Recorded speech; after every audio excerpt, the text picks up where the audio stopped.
আমাদের দেশে প্রায় কেউ যদি মারা যায় বাড়ির মধ্যে কান্নার রোল পড়ে যায়, হয় কিনা বলো? কথা বল না কেন? কান্নার রোল পড়ে যায়। আমরা মেয়ে লোকেরা চট্টগ্রামে জানি না বরিশাল জায়গায় মেয়ে লোকেরা যখন কান্দে তখন সুর করে কান্দে। দুঃখের মধ্যে সুর আসে কেমনে আমি বুঝি না। সুর না হলে কান্দে। আপনাদের যদি আছে এই যে বিলাপ কেন আপনি আওয়াজ করে কাঁদছেন কেন? তার অর্থ দাঁড়াচ্ছে আল্লাহর বিরুদ্ধে আপনি প্রতিবাদ করছেন। বলেন নাউজুবিল্লাহ।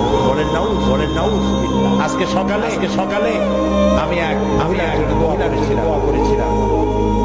বিশ্ব ইসলামী আন্দোলনের নেতা অধ্যাপক গোলাম আযম, জামাত ইসলামী বাংলাদেশের সাবেক আমির, তার বড় ছেলে